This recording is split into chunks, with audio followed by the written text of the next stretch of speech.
ನಟ ದರ್ಶನ್ ಜೈಲು ಸೇರಿ 50 ದಿನ ಕಳೆದೋಗಿದೆ. ಡಿ ಗ್ಯಾಂಗ್ ಹೊರಬರುವ ಸಣ್ಣ ಸುಳಿವು ಕೂಡ ಸಿಗ್ತಾ ಇಲ್ಲ. ಸ್ವಾಮಿ ಕೊಲೆ ಕೇಸ್ನ ಸಾಕ್ಷ್ಯಗಳನ್ನು ಹಿಕ್ಕಿ ತೆಗಿತಾ ಇರುವಂತಹ ಪೊಲೀಸರು FSL ವರದಿ ಬಂದ ಮೇಲೆ ಚಾರ್ಜ್ ಶೀಟ್ ಅನ್ನು ಸಲ್ಲಿಸೋದಕ್ಕೂ ಕೂಡ ಸನ್ನದ್ಧರಾಗ್ತಾ ಇದ್ದಾರೆ.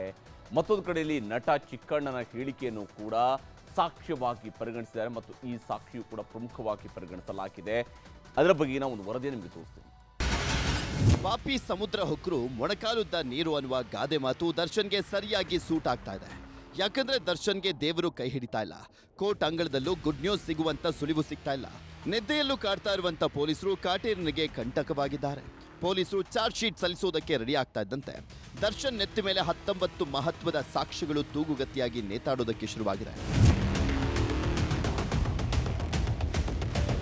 ಸ್ವಾಮಿ ಕೊಲೆ ಕೇಸ್ನಲ್ಲಿ ಬರೋಬ್ಬರಿ 66ಕ್ಕೂ ಹೆಚ್ಚು ಪ್ರಮುಖ ಸಾಕ್ಷ್ಯಗಳನ್ನು ಸಂಗ್ರಹಿಸಿರುವಂತ ಪೊಲೀಸರು ಚಾರ್ಜ್ ಶೀಟ್ ಸಲ್ಲಿಸೋದಕ್ಕೆ ಸರ್ವ ಸನ್ನದ್ಧರಾಗಿದ್ದಾರೆ.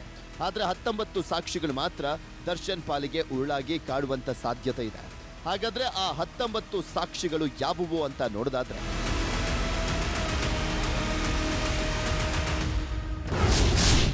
ಸಾಕ್ಷಿ ನಂಬರ್ 1 FSL ಅಧಿಕಾರಿ. A1 ಆಗಿರುವಂತ ಪವಿತ್ರ ಮನೆಯ CCTV DVR ಅನ್ನ ರಿಟ್ರೀವ್ ಮಾಡಿರುವಂತ ಅಧಿಕಾರಿಗಳ ಹೇಳಿಕೆಯನ್ನ ಉಲ್ಲೇಖಿಸಿದ್ದಾರೆ. ಇನ್ನು ಸಾಕ್ಷಿ ನಂಬರ್ 2 FSL ಅಧಿಕಾರಿ. ಇಲ್ಲೂ ಕೂಡ ದರ್ಶನ್ ಮನೆಯ CCTV DVR ರಿಟ್ರೀವ್ ಮಾಡಿದ ಅಧಿಕಾರಿಯ ಹೇಳಿಕೆ ಪಡೆದಿದ್ದಾರೆ. ಸಾಕ್ಷಿ ನಂಬರ್ 3 ಸ್ಕಾರ್ಪಿಯೋ ವಾಹನದ ಮಾಲೀಕ ಪ್ರದೋಷ್. ಏತನ ಕಾರಿನಲ್ಲಿ ಸ್ವಾಮಿ ಶವವನ್ನ ಸಾಗಾಟ ಮಾಡಲಾಗಿತ್ತು. ಸಾಕ್ಷಿ ನಂಬರ್ 4 ಪಟ್ಟಣಗೆರೆ ಶೆಡ್ ಗುತ್ತಿಗೆದಾರ. ಸಾಕ್ಷಿ ನಂಬರ್ 5 ಕಾರು ಚಾಲಕ ರವಿ. ಚಿತ್ರದುರ್ಗದಿಂದ ಸ್ವಾಮಿಯನ್ನ ಕಿಡ್ನಾಪ್ ಮಾಡಿಕೊಂಡು ಕರ್ಕೊಂಡು ಬಂದಿದ್ದು ರವಿ ಕಾರಿನಲ್ಲೇ. ಇನ್ನು ಸಾಕ್ಷಿ ನಂಬರ್ 6 ಹಲ್ಲೆಯ ಫೋಟೋ ಸ್ವೀಕರಿಸಿದವರು. ರೇಣುಕಾ ಸ್ವಾಮಿ ಮೇಲೆ ಹಲ್ಲೆ ಮಾಡಿದ್ದಂಥ ಫೋಟೋವನ್ನ ಸ್ವೀಕರಿಸಿದ್ದಂಥ ವ್ಯಕ್ತಿಯ ಹೇಳಿಕೆಯನ್ನ ದಾಖಲಿಸಿದ್ದಾರೆ. ಸಾಕ್ಷಿ ನಂಬರ್ 7 ಆಟೋ ಚಾಲಕ. ಶವ ವಿಲೇವಾರಿ ಬಳಿಕ ಆರೋಪಿ ಕಾರ್ತಿಕ್ ಹಾಗೂ ನಿಖಿಲ್ ಆಟೋದಲ್ಲಿ ಪ್ರಯಾಣ ಬೆಳೆಸಿದ್ರು. ಸಾಕ್ಷಿ ನಂಬರ್ 8 ಪಟ್ಟಣಗೆರೆ ಶೆಡ್ ಕೆಲಸಗಾರ 1. ಸಾಕ್ಷಿ ನಂಬರ್ 9 ಪಟ್ಟಣಗೆರೆ ಶೆಡ್ ಕೆಲಸಗಾರ 2. ಈ ಇಬ್ಬರು ಹೇಳಿಕೆಯನ್ನ ಕೂಡ ಪೊಲೀಸರು ದಾಖಲು ಮಾಡಿದ್ದಾರೆ. ಸಾಕ್ಷಿ ನಂಬರ್ 10 ಆರೋಪಿಗಳ ಸಂಪರ್ಕದಲ್ಲಿದ್ದಂಥ ವ್ಯಕ್ತಿ. ಸಾಕ್ಷಿ ನಂಬರ್ 11 ಚಿತ್ರದುರ್ಗದ ಆಟೋ ಚಾಲಕ. ಈತನ ಆಟೋದಲ್ಲೇ ಸ್ವಾಮಿಯನ್ನ ಮೊದಲು ಕರ್ಕೊಂಡು ಬಂದಿದ್ದು. ಸಾಕ್ಷಿ ನಂಬರ್ 12 ಶೆಡ್ನ ಸೆಕ್ಯೂರಿಟಿ ಗಾರ್ಡ್. ಜೂನ್ 8ರಂದು ಶೆಡ್ನಲ್ಲಿದ್ದಂಥ ಸೆಕ್ಯೂರಿಟಿ ಗಾರ್ಡ್ನ ಹೇಳಿಕೆಯನ್ನ ದಾಖಲಿಸಿದ್ದಾರೆ. ಸಾಕ್ಷಿ ನಂಬರ್ 13 ಸ್ಟೋನಿ ಬ್ರೂಕ್ಸ್ನ ರೆಸ್ಟೋರೆಂಟ್ ಕೆಲಸಗಾರ ನಂಬರ್ 1. ದರ್ಶನ್ ಪಾರ್ಟಿ ಮಾಡಿದ್ದರ ಬಗ್ಗೆ ಈತನ ಬಳಿ ಮಾಹಿತಿಯನ್ನು ಕಲೆ ಹಾಕಿದ್ದಾರೆ. ಸಾಕ್ಷಿ ನಂಬರ್ 14 ಸ್ಟೋನಿ ಬ್ರೂಕ್ಸ್ನ ಮತ್ತೊಬ್ಬ ಕೆಲಸಗಾರ. ಸಾಕ್ಷಿ ನಂಬರ್ 15 ಸ್ಟೋನಿ ಬ್ರೂಕ್ಸ್ನ 3ನೇ ಕೆಲಸಗಾರ. ಸಾಕ್ಷಿ ನಂಬರ್ 16 ದರ್ಶನ್ ಸಿಮ್ ಮಾಲೀಕ. ಈತ ತನ್ನ ದಾಖಲೆ ನೀಡಿ ದರ್ಶನ್ಗೆ ಸಿಮ್ ಕಾರ್ಡ್ ಅನ್ನ ಕೊಡಿಸಿದ್ದ. ಸಾಕ್ಷಿ ನಂಬರ್ 17 ಕಾರು ತೊಳೆದ ವ್ಯಕ್ತಿ ನಂಬರ್ 1. ಸ್ವಾಮಿ ಶವ ಸಾಗಿಸಿದ್ದ ಸ್ಕಾರ್ಪಿಯೋ ಕಾರನ್ನ ವಾಶ್ ಮಾಡಿದ್ದ ವ್ಯಕ್ತಿ. ಸಾಕ್ಷಿ ನಂಬರ್ 18 ಕಾರು ತೊಳೆದ ವ್ಯಕ್ತಿ ನಂಬರ್ 2. ಈತ ಕೂಡ ಕಾರನ್ನ ವಾಶ್ ಮಾಡಿದ್ದ. ಕೊನೆಯದಾಗಿ ಸಾಕ್ಷಿ ನಂಬರ್ 19 ಮನೆ ಕೆಲಸದವರು. ಪ್ರಮುಖ ಆರೋಪಿ ಮನೆಯಲ್ಲಿ ಕೆಲಸಕ್ಕಿದ್ದಂಥವರ ಹೇಳಿಕೆಯನ್ನ ಜಡ್ಜ್ ಮುಂದೆ ದಾಖಲಿಸಿದ್ದಾರೆ.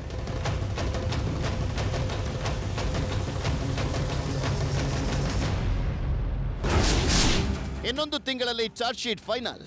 ಒಂದೇ ಒಂದು ಸಾಕ್ಷ್ಯವನ್ನ ಬಿಡದಂತ ಪೊಲೀಸರು ಸ್ವಾಮಿ ಹಂತಕರ ಕರಾಳ ರಕ್ತ ಚರಿತ್ರೆ ಚಾರ್ಜ್ ಶೀಟ್ನಲ್ಲಿ ಉಲ್ಲೇಖಿಸಲಿಕ್ಕೆ ಸಜ್ಜಾಗಿದ್ದಾರೆ. ಇದಕ್ಕೆ ಅಂತಾನೆ ACP ಚಂದನ್ ನೇತೃತ್ವದಲ್ಲಿ 20 ಸಿಬ್ಬಂದಿ ಹಗಲಿರುಳು ಕೆಲಸವನ್ನ ಮಾಡುತ್ತಿದ್ದಾರೆ.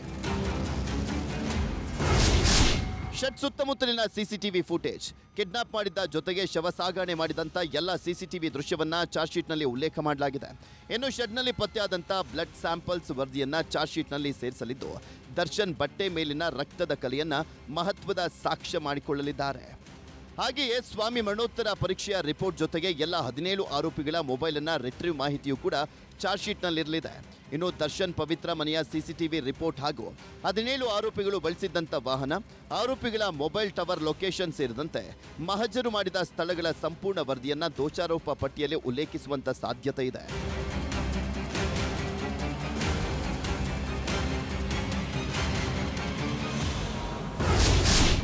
ಜಡ್ಜ್ ಮುಂದೆ ಮಹತ್ವದ ಹೇಳಿಕೆ ನೀಡಿದ ಚಿಕ್ಕಣ್ಣ.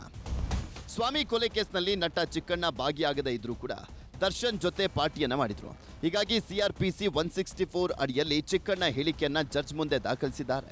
ಜೂನ್ 8ರ ರಾತ್ರಿ ಸ್ಟೋನಿ ಬ್ರೂಕ್ ರೆಸ್ಟೋರೆಂಟ್ನಲ್ಲಿ ದರ್ಶನ್ ಜೊತೆ ಇದ್ದಿದ್ದು ನಿಜ.